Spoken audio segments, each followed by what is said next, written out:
কোথায় গিয়েছিলে কনক? কোথায় গিয়েছিলে? এমন কি ঘটনা ঘটলো যার জন্য অলিকে আর তোমাকে বাড়ির বাইরে বেরিয়ে চলে যেতে হলো? ভুল হয়েছে মা, আর ভুলটা আমিই করেছি।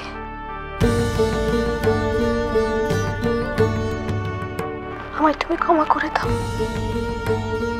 তুমি এরকম একটা ভুল করতে পারো না কনক। যেটা ঘটেছে সেটা সত্যি করে বলো।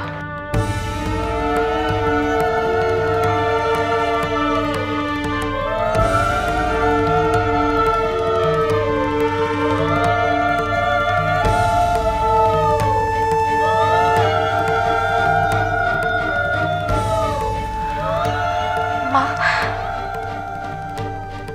শুভ দৃষ্টি, মালা বদল সব হবে।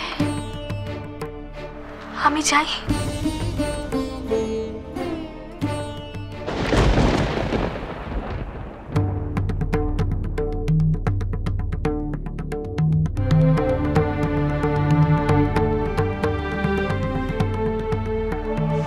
বিয়েটা হয়ে যাক মা, আমি পরে তোমাকে সব বলছি।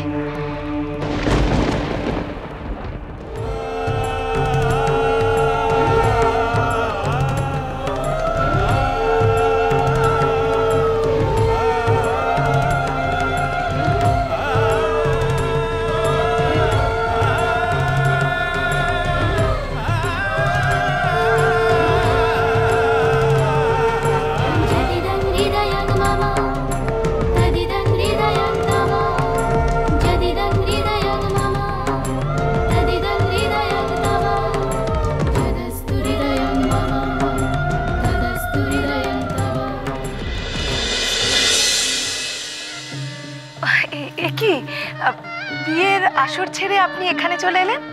ওখানে তো সবাই আছে, এখানে আপনি একা, তাই আপনাকে একটু সঙ্গ দিতে এলাম। আপনি খেয়েছেন তো ভাই? ওই টুকটাক, স্বামী হারানো মেয়েদের ব্যাপার বোঝেন তো, হাজারো নিয়মে বাধা পড়ে গেছি। দেখুন, আমি তো অরূপের মায়ের মতো, অথচ আমারই এখন অরূপের সামনে যাওয়া মানা। মায়েদের তো বিয়ে দেখা বারণ, তবে আজকাল সব নিয়ম কানুন আর কে মানে বলেন? না না, তবু ছেলে মেয়েদের ভালোর জন্য এটুকু তো মানতেই হয়। এমন করে বলছে যেন অরূপকে পেটে ধরেছে। চোখ মুখ দেখে তো মোটেই সুবিধের বলে মনে হয় না।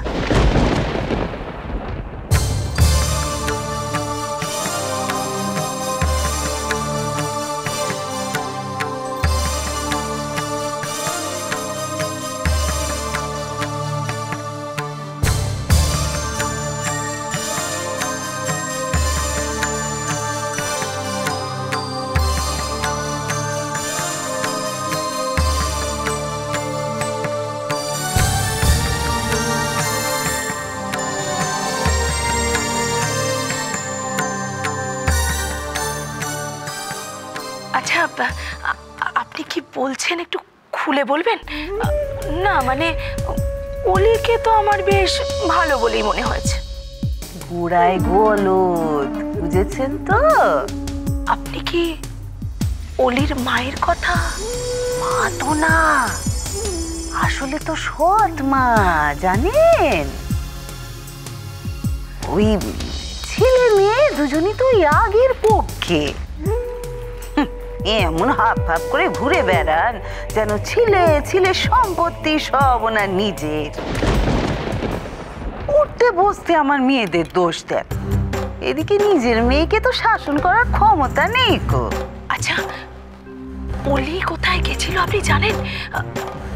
না মানে, অলির কি অন্য কোনো ব্যাপার স্যাপার? সে আর বলি কি লাভ বলেন?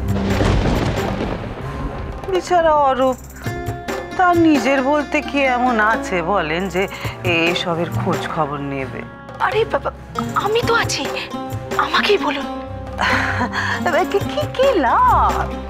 এরা সব বড় লোকজন, হিরে জোয়ারাত দিয়ে সবই তো ঢাকা দিয়ে দিচ্ছে, দেখছেন তো?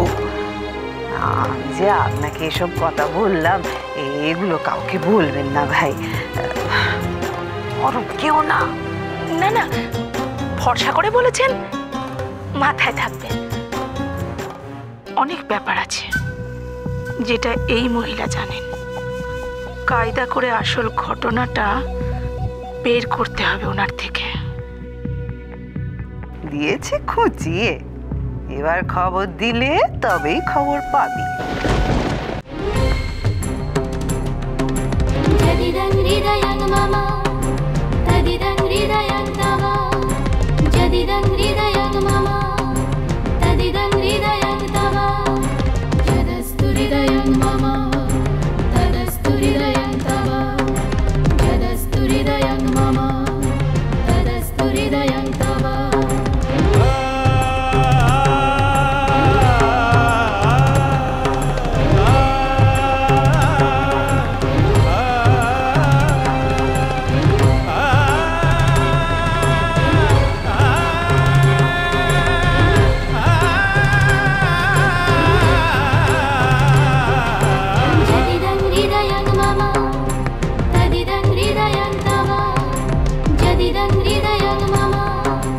বৌরানী আমাকে সাহস জুগিয়ে যাচ্ছে, কিন্তু আমি জানি বৌরানীও খুব চিন্তায় আছে। রাহুলের কি হলো?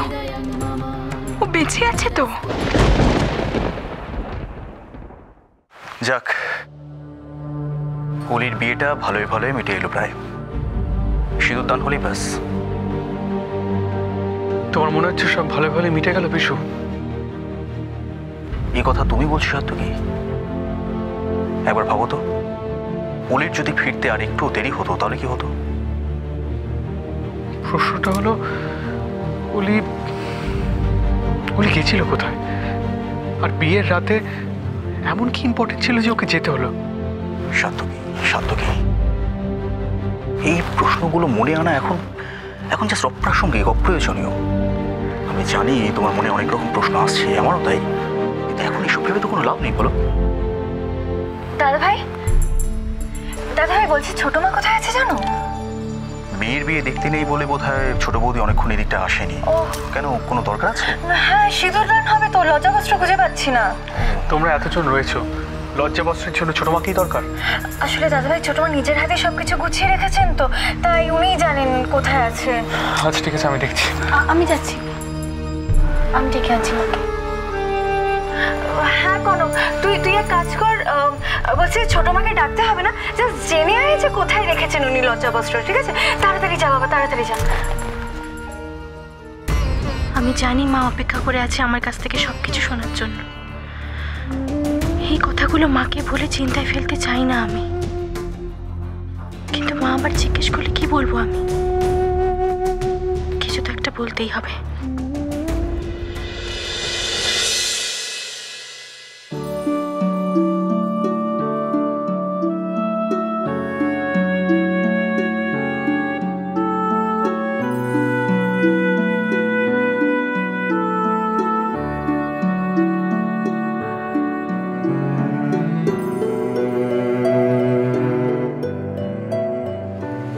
ইন্দু,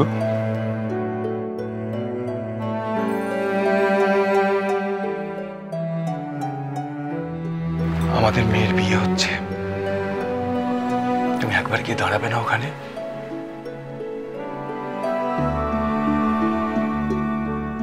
মাকে মেয়ের বিয়ে দেখতে নেই, তাই এখানে এসে বসে আছি। আজ মনটা বড় অস্থির লাগছে। এতগুলো দিন নিজের মনকে শক্ত রেখে বাড়ির প্রত্যেকটি মানুষকে সাহস জুগিয়েছি, কিন্তু আজ আর পারছি না।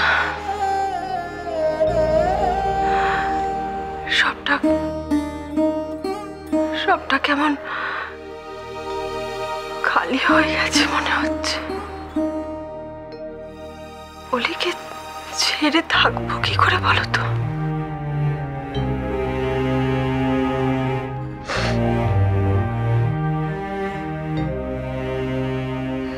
জানি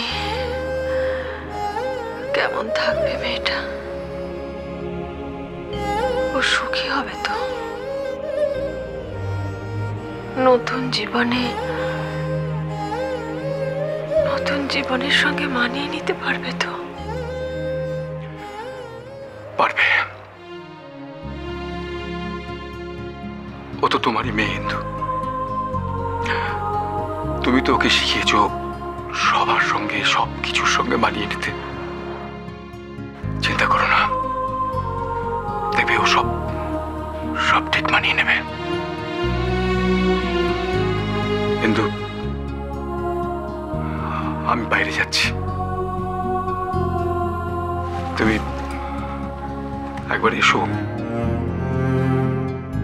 অলির পাশে গিয়ে দাঁড়াবে, দেখবে অলির খুব ভালো লাগবে।